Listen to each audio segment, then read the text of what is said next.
Welcome to my homestead, y'all. I'm your host, Jenny Velicky, also known as the Funky Farm Girl. I'm working to create a home with a little farm, a little faith, a lot of food, and a bit of funky.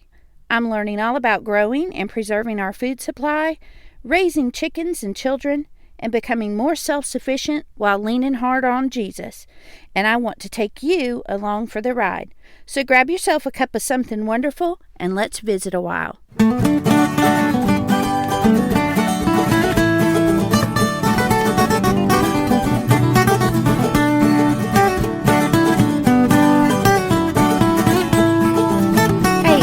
You're listening to the Funky Farm Girl, episode 23, The Dirt on Compost, Turning Your Food Trash to Treasure.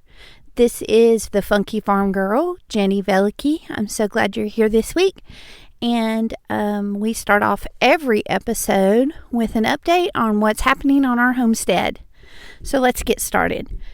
What a difference a week makes. This has been a much cooler week. Our temperatures have dropped by about 10 degrees, which has made all the difference in the world. I've been able to go out and work in the garden this week without feeling like I'm going to have a heat stroke, and it's just been really nice to be out in the garden. I've worked on staking my tomato plants.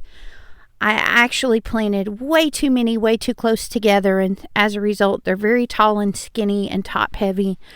And so I'm in the process of staking those and pulling out the smaller ones and making sure they have the support that they need and weeding out the Bermuda that's grass that's trying to grow in between the rows. So I've been working on that, and it's also the beginning of hunting season here in North Carolina. And we kick that off with dove season, which is super short and super awesome. This year, my husband, Michael, went with Georgia, our youngest, and his brother and his two boys, and they were able to get 55 dove. If you want to see pictures from the hunt, you can go to my Instagram page, The Funky Farm Girl, and there is even a post there where we show you how we cook the dove breast meat. If you've never had dove before, dove is the filet mignon of the sky. It's a really nice, small, tenderloin piece of meat that is very, very reminiscent of filet mignon.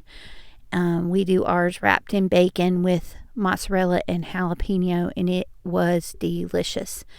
So they're going to go one more time tomorrow, and so I'm hoping and praying that we get a few more dove out of that hunt, and then it'll be prepping for deer season coming up in about a month and a half.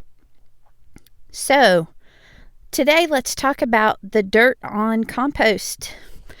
Last episode we talked about how anyone can homestead, no matter where you are, what your situation looks like, whether you live in a cookie cutter house in a neighborhood, you live in an apartment in the city. There are always things that you can do to adopt a homestead lifestyle, because as we talked about, it's not about location, it's about lifestyle. It's a mindset of learning to be more self-sustaining and self-reliant in the way that you eat and in the way that you produce and consume things.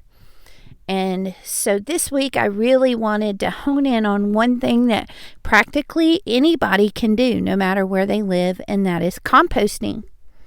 So first of all, let's talk about why you would want to go through the trouble of composting. What would be the point? What's the benefit?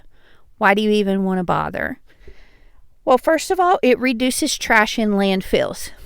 And a lot of what I do has turned into almost a hippie way of life where I'm all about keeping the earth clean and keeping the earth well maintained and taking care of the things that God has given us to steward well. And that includes being careful with how we treat our environment. And so if there are things we can do with some of the waste that we produce that lowers the load on our landfill, then I'm all for that. And this is one way we can do that. We can recycle our kitchen and our yard waste and that will reduce the amount that we're contributing to the local landfill. And yes, these things, a third of the things that are in the landfills right now are compostable, but because of the fact that they are trapped between layers of things that are not compostable, then instead of breaking down and producing nutrients for the soil, they're producing methane gas instead. So we want to try to keep as many of these things out of the landfill and put them back into the earth that we possibly can. Another good reason to compost is because it's super good for your soil. They don't call it black gold for nothing. It is the most important thing that you can do for your garden. Adding compost is black gold. It is definitely right up there. If you do nothing else to your garden, make sure you're adding compost to it. And what better way to have compost to add than to make your own compost, because really you're making treasure from your food trash. So it helps aerate the soil. It breaks down organic matter so that plants can use it. It helps ward off diseases in plants like blossom rot and powdery mildew and wilt and things like that. Having really good, rich soil helps support your plants and helps them to grow taller and larger and produce more for you. So why would you not want to produce some compost that can help you to reach those goals in your garden? And then number 3, it's better for the environment, and not just because it's reducing landfill waste, but because it's a great alternative to fertilizers and pesticides. If you're not adding compost to your soil, then you're having to adjust the soil and add in different chemicals and things to discourage weeds and to add in nitrogen so that you don't get blossom rot and different chemicals and things to balance out the nutrients in your soil. Whereas if you use compost, a lot of that is naturally done for you, and you don't have to rely on commercial fertilizers and pesticides to do those jobs for you. So now that we know why we would want to compost, let's get into the nitty-gritty and talk about how to do it. Compost is essentially a balance of green and brown materials. The green materials are nitrogen producing materials, and those are going to make up about 1/3 of your compost pile, and the other 2/3 is going to be made up of brown or carbon-based materials. And so that you're like, okay, that doesn't help me at all. I don't know what's carbon and what's nitrogen in my house. Help me out. Okay, let's talk first about the nitrogen. The nitrogen is your greens. And first of all, really simple, green grass clippings, green leaves. They're green, so they're easy to remember that those belong in the greens. You can also, any of your fruit and veggie scraps. So if you trim tomatoes, or you peel potatoes, or you chop up bell peppers and you take out the part in the middle that's white and the seeds, you core an apple, any of those types of things, throw those in your compost pile, and those are part of your greens, your nitrogen that you're adding into the soil. So one thing you need to remember when you're doing this is you don't want to add meat or dairy or fish. One, it will cause an odor, and it will also, that odor will attract wildlife, and that's something that you definitely don't want to do. It won't keep your soil as in balance as you would like it to. It will be slow to break down, and it will just add more problems than it helps. So avoid dairy, avoid fish, and avoid meat when you're dealing with kitchen waste in your green part of your compost. Also, you don't want to add any weeds or any diseased plants. If you're pulling stuff out because you have powdery mildew all over your zucchini, or you got squash bugs and they're all through your zucchini, the last thing you want to do is put that into your compost, because those squash bugs lay eggs that will be in that compost, that will go into your soil, that will almost guarantee that next year when you put that in your garden, you're going to have squash bugs again. So what you want to do with weeds and things that are diseased is to do a burn pile with those, if at all possible. And if you can't, you need to bag it up and put it in your trash collection bin. So we don't want to germinate any weeds in our compost, and we don't want to have disease that passes on from this round to the next round of gardening. So now that we have our pile of green, let's talk about our pile of brown. Brown is really easy because if you think about it, most of the things are brown. Branches, stems, wood shavings, bark, sawdust. We use pine shavings in our chicken coop, and that's something that goes into our compost pile when the chickens are done with it.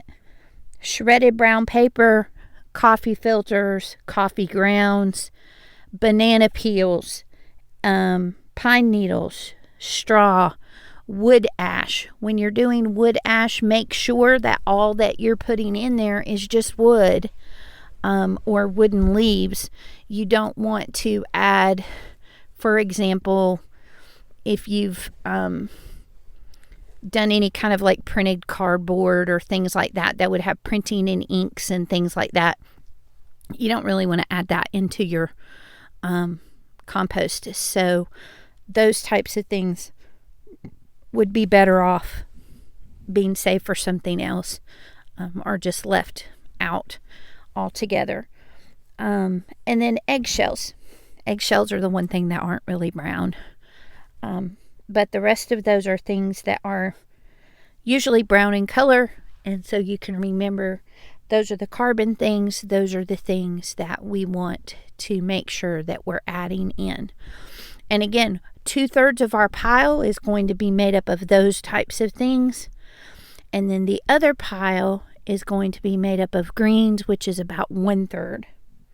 So now that we know what the compost is made of, how do you make it happen? How do you turn it into black gold? I want to explain the process step by step based on what my family does and what works for us. There are lots of different ways to do this. You could Google compost bins or compost tumbler online and come up with all kinds of different systems and ways that people have come up with in order to deal with compost waste. There are big reusable, almost like we talked about the grow bags last week, that are movable from one place to the other, that you fill with soil and can use sort of like a raised bed, but it can be moved from place to place at the end of the year. There are compost systems that work that way, where it's a type of bag that you just keep adding things to, and as it breaks down, it goes down lower, and you can mix it there in the bag. There are barrels and totes that spin or have aeration and are easy to open and turn and things like that. And we'll get into when and why you would do that with the turning. But really, there are so many different ways that you can do this that are all pretty simple. Once you understand the basic mechanics of what's happening and why you do what you do. It's one of those things that sounds big and complicated and full of different little nuances, but really it's pretty hard to mess up if you just follow basic principles. So the first thing we do is we have a little bucket on our kitchen counter. I'll have a picture of this on Instagram today, so if you will go to my Instagram account, The Funky Farm Girl, and check out today's post. This will be published on Wednesday, September the 9th. So you can go to that day's post and you will see a picture of my little compost bucket that sits on my kitchen counter. This compost bucket is a little enamelware pot that belonged to my husband's great aunt and was given to me when her home was sold. And so that is now the home of all my little fruit and veggie scraps, my coffee grounds, my eggshells, and things like that. We just toss it all in there, and when it gets full, then we take it outside to my barrel in the yard. Beside the house, on the back side of the deck, we have a composting barrel that sits on a small stand. I'll also put a picture of this on Instagram to explain this better to you. And it has a hole in the side with a lid, and you take the lid off and you dump the composting stuff into the lid, and then when you put the lid back on, then you can turn the barrel, and that mixes and turns the materials that are inside of there. Now, primarily, my barrel tends to be full of greens because of the way my system is set up. You could also, if you're doing a small system, say on a patio or in a very small yard, you could put your browns in there as well. And once that barrel is full, you could continue to turn it every couple weeks until it fully decomposes, and then dump it out and use that compost and start again. Because we have a little more space, I do it a little bit differently. So what I do is when that barrel is full, I roll it across the yard to the very end. Back behind my chicken coops in the corner of the yard is where we keep our brown pile. And just throughout the months, as I have things that I'm trimming, as I clean out the chicken coop and things like that, one of the things that I did not mention with the greens is manures. You can use chicken manure and you can use rabbit manure. That right off the bat are going to be super, super good for your garden. Goat and cow manure would also work. Those are going to be really good at helping to jumpstart the enzymes to being activated from the green to begin to break down the brown and begin to develop into compost. And so we will clean out the chicken coops and we will throw it into a pile back in the corner. Then we'll add other greens and things and browns as we go. And that gets turned in and mixed every couple weeks. And then when we have enough in the barrel, we will roll it across the yard and dump it into the big brown pile and mix that. We also have a tarp that we cover it with most of the time. I've kept it off through the summer because I feel like that the sun and the warmth from our weather has been sufficient, that it's breaking down pretty well with that. And so I tend to cover it with the tarp more in the winter to make sure that it stays warm and that it continues to break down. And then I just make sure that it stays moist. You're going to want to stir it every few weeks. And basically what you're wanting to do is make sure that there's enough airflow in there. You don't want, for example, the sawdust to clump all together and make a big mass that's clumpy that can't get airflow through it. You want it to be mixed and light and fluffy with the other organic materials so that it has lots of airflow to help it to break down. And then you want to keep it damp. Basically, you want it to be like a wrung out dish rag. If you think about how damp that is, it's not sopping wet, but it's definitely not dry.